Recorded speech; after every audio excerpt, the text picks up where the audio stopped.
This is CBC Here and Now. A real crunch on capacity in restaurants. So we have to look at ways that restaurants can get that capacity number up to make their business operations work for them.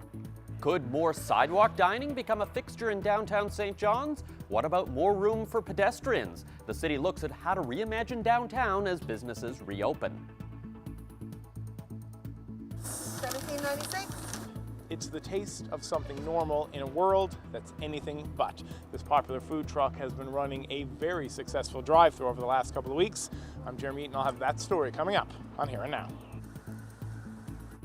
Good evening and welcome to Here and Now. I'm Peter Cowan. With no new cases of COVID-19 announced today, it's now been 11 straight days without a new case in Newfoundland and Labrador. This is the longest stretch the province has gone without a new case since the pandemic began. Right now there are 8 active cases, but health officials are cautioning the milestone doesn't mean they'll speed up the plan to relax health measures.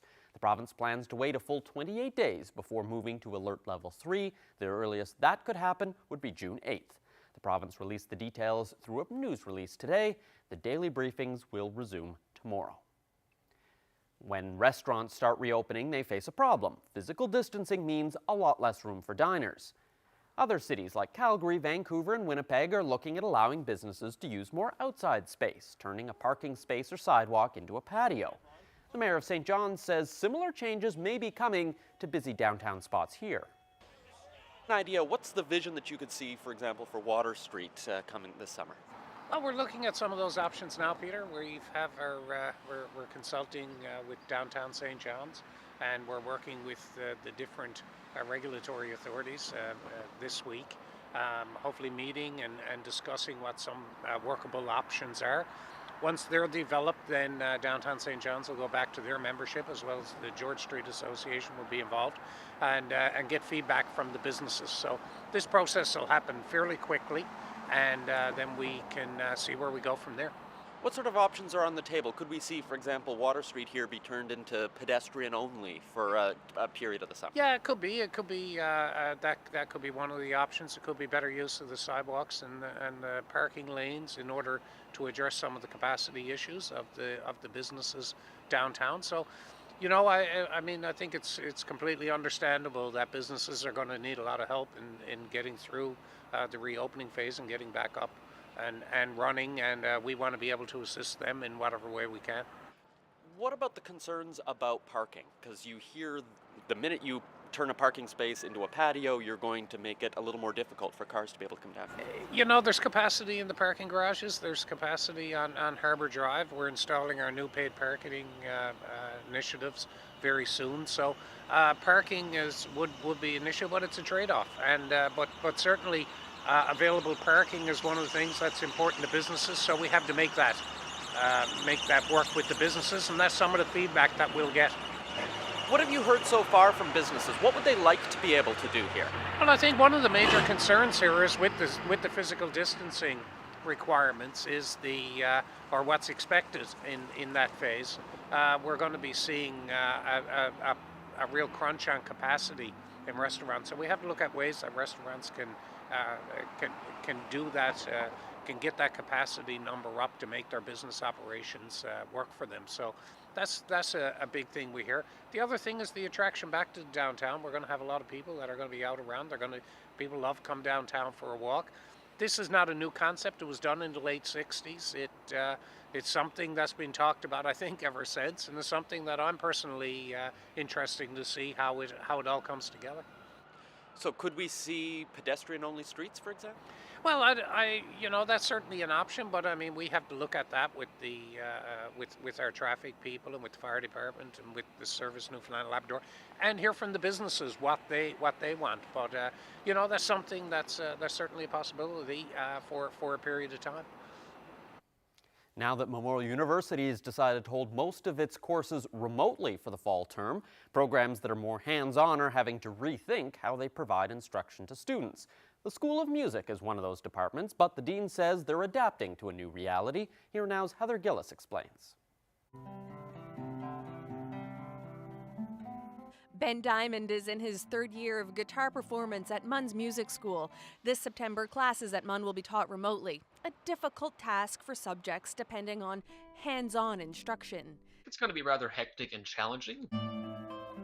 No in-person classes means Diamond won't get any in-person coaching from teachers. Really explain why their finger has to go here as opposed to right there. It's just, I don't really get that in-person interaction at all. He also won't get to perform for an audience anytime soon, as public health measures forbid large gatherings to prevent the spread of COVID-19. So there's going to be a lot of things like this.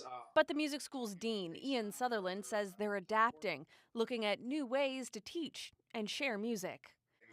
A lot of creative ideas have come up, including a new course called The Social Media Musician, which is about how do you create a great video with good audio, good visuals, nice background, how do you manage the light and all that kind of stuff, so that it works really well for a social media platform like Instagram.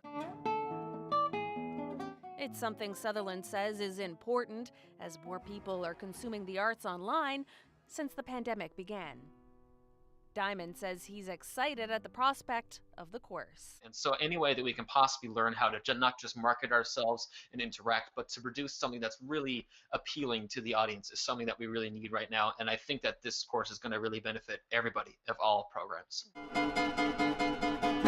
Heather Gillis, CBC News, St. John's. There was a two-vehicle crash at Rollins Cross in St. John's yesterday, just 48 hours after the city removed a roundabout there. An SUV collided with another car, forcing it into a nearby iron fence. There were injuries, but police didn't provide any details on how many people were involved or how serious those injuries were. The city switched the intersection back to traffic lights from a roundabout on Friday morning. It had been a roundabout as a pilot project since the summer of 2018. A city staff report found that accidents dropped by more than 50% as a roundabout and recommended keeping it there permanently. But some residents complained they didn't feel safe walking in the area, so council voted 7-4 to change it back to an intersection.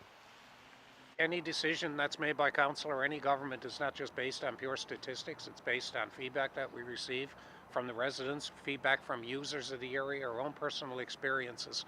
So, those decisions are made every day, and it's just not based on one thing. It's balancing all those factors into our decision making. We will see some T-bones. There's no question about it. Where a roundabout would basically virtually eliminate T-bones, but that doesn't mean there'll be more or less accidents happening. It's just that they're of this variety. So that's a bit of a concern. Well, one of the things that's going to happen in Rollins Cross is there's some infrastructure improvements going to be made there soon, and there'll be some changes made to the intersection at that time. I don't know exactly what they are, but I know that our staff have indicated that they have some changes that they'd like to make there. So we'll see what happens there, and council will consider that and weigh in on that. The Canadian Armed Forces is mourning the loss of a team member killed yesterday after a Snowbird jet crashed in British Columbia.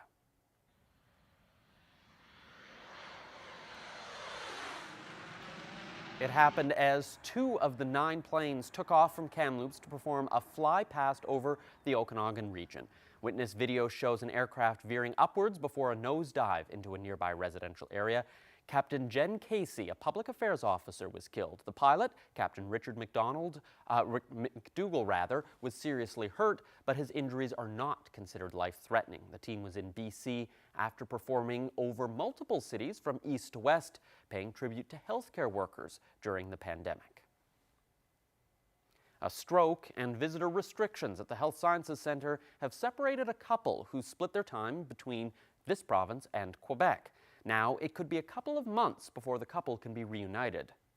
Edward Crane and Shelley Boucher split their time between this province and Quebec. He came back to the province mid-March for a visit while she remained at home. While here, he suffered a stroke.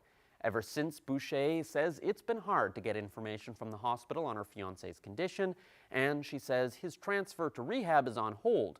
In an interview with Here and Now from her home in Quebec, she explains how challenging it's been to care for him and help with his recovery.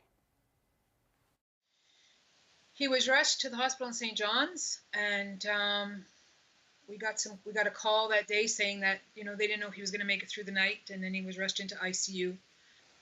After, I think, about 9 days, in that time he developed pneumonia. There were other complications, and after about 9 days, they allowed us to Skype with him once. And we got to see him, and it was devastating. I mean, he was plugged in everywhere. He had tubes everywhere. It didn't look like him. You know, but we were able to talk to him, and honestly, from that moment on, he seemed to just get a little bit better. He was able to open his eyes the next day. He was still intubated, but there were some reactions that he hadn't had prior to that. So there's great hope that, you know, he's still there. It's the 7 weeks on Wednesday that he's been in the hospital. He's more coherent. He's more alert. He can talk more.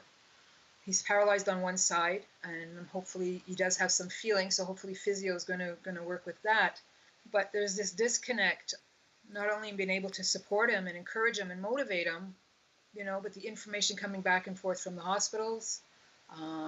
There's questions of his transfer to a rehabilitation center, the Miller Center.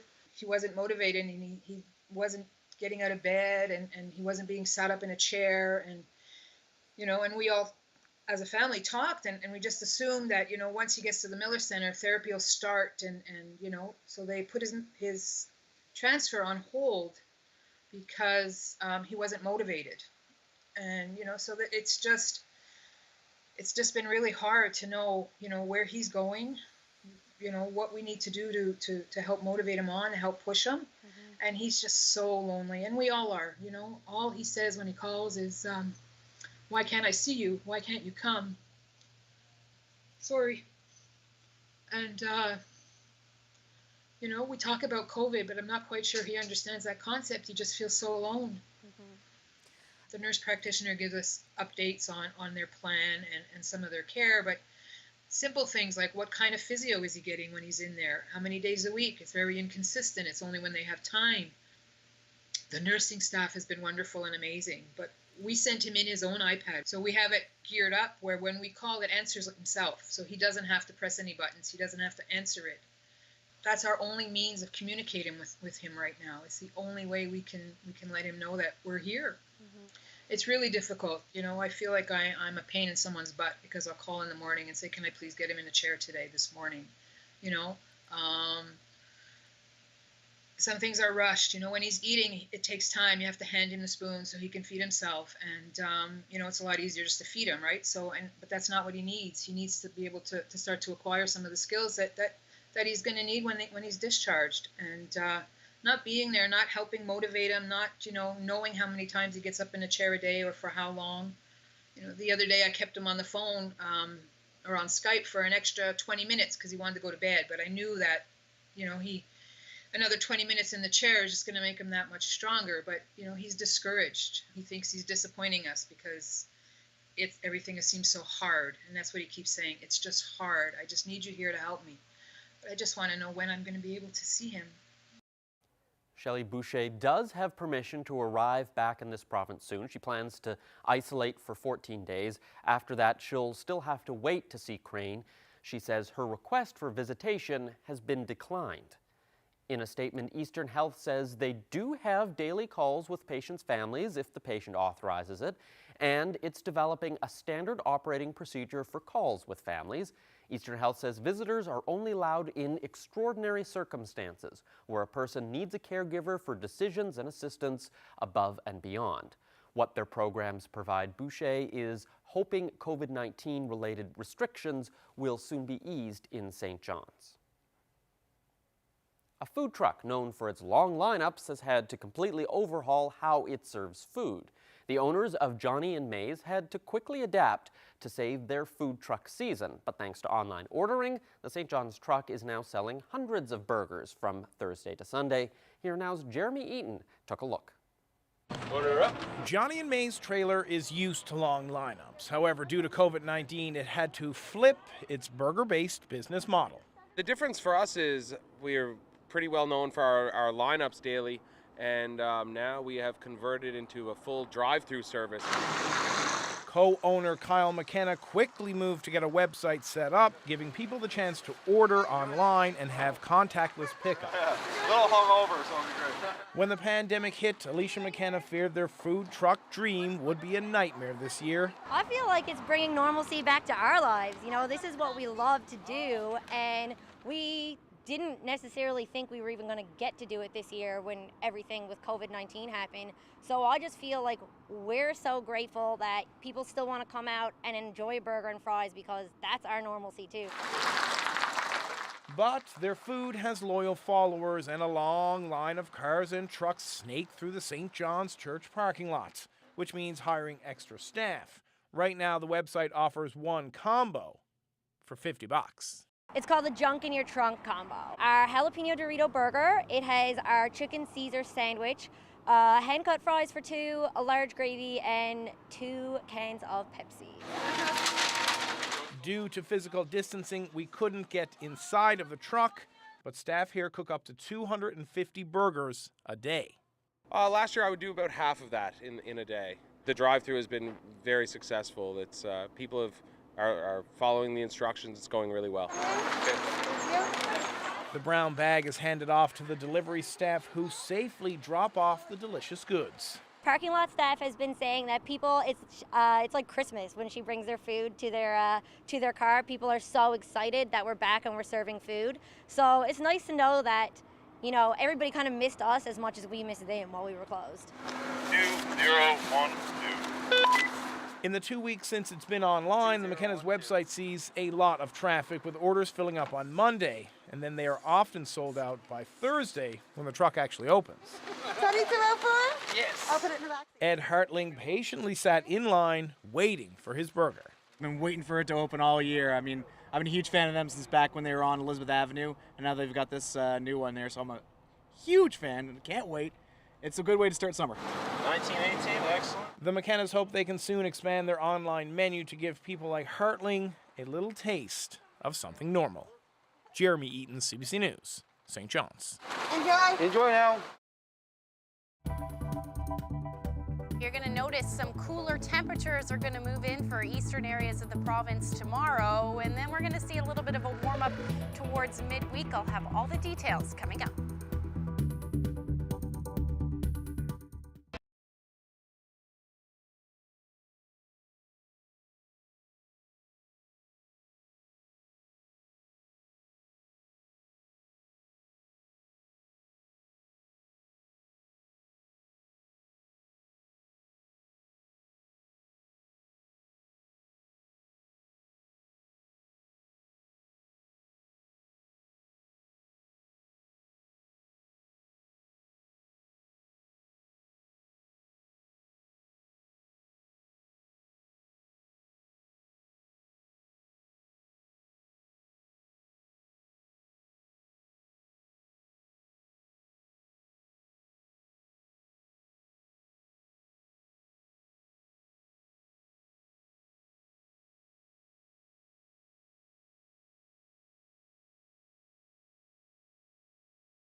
update is brought to you by the Healthcare Foundation Home Lottery. Bonus deadline is midnight Friday, June 12th.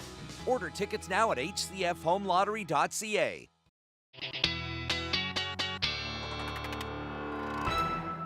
Welcome back to Here and Now. Ashley here with the weather.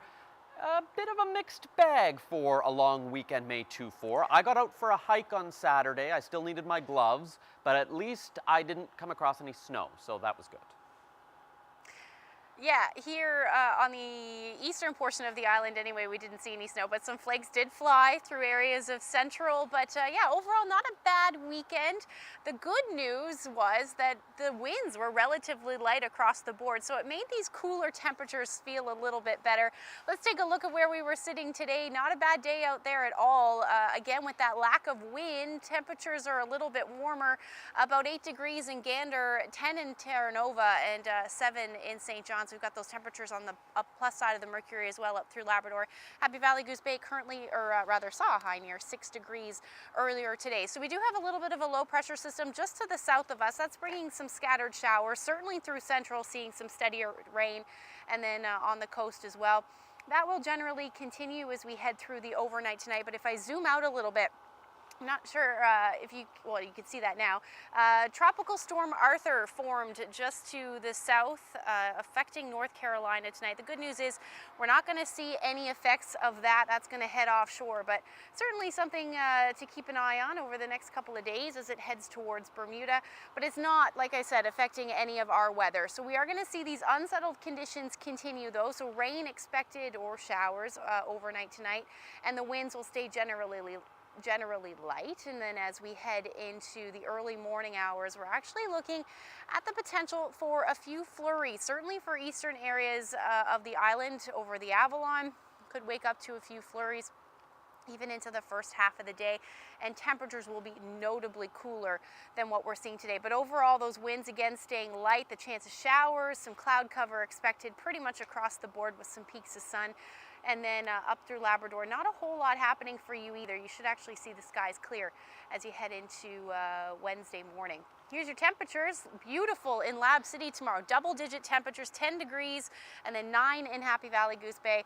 Again, those much cooler temperatures for the Avalon, unfortunately only reaching a high near 3 degrees tomorrow, with single digits right through western areas of the island. And then into Wednesday, we've been talking about these warmer temperatures, and it looks like they're finally going to make their way in. About 12 degrees for Grand Falls, Windsor. Similar temperatures up through Labrador. Another beautiful afternoon expected. Haven't quite reached those double digits yet for areas in the east, but it does look like by midweek, towards the end of the week, we'll see those temperatures in the teens. Hopefully. So far, forecast near 13 for Thursday, and then some rain will move in, those winds as well by the time Friday rolls around. Look at your temperatures through western and central Newfoundland, potentially reaching the 16 to 18 degree mark and then dropping as we head into Friday. Saturday staying a little chilly as well for central. And then up through Labrador as well, as I said, those temperatures in the teens through Thursday for eastern Labrador, and then dropping again. Looks like you should return to double digits for Saturday. Now, just before I leave you tonight, I had to share this great shot. Like I said, lack of wind makes for beautiful pictures. This is Strong's Point in Clarenville. Sherry Adams shared me this photo with me on Twitter earlier today. Thank you so much for sharing it with us. If you have any weather photos to share with us, send them to nlphotos@cbc.ca.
Welcome back to Here and Now. COVID-19 has been challenging for choirs. Physical distancing means they can't come together and sing, but that doesn't mean they can't do other activities. Take a look at what one choir in St. John's has been doing.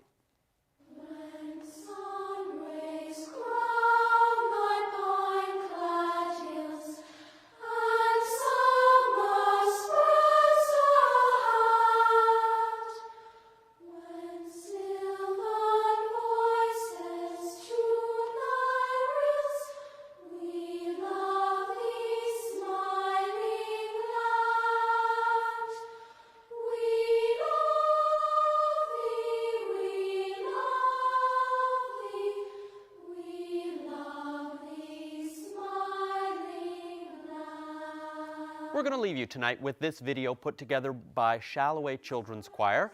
They found a way to stay connected while remaining apart. It's their rendition of the Ode to Newfoundland. I'm Peter Cowan. Thanks for watching. Carolyn Stokes will be back with you again tomorrow night.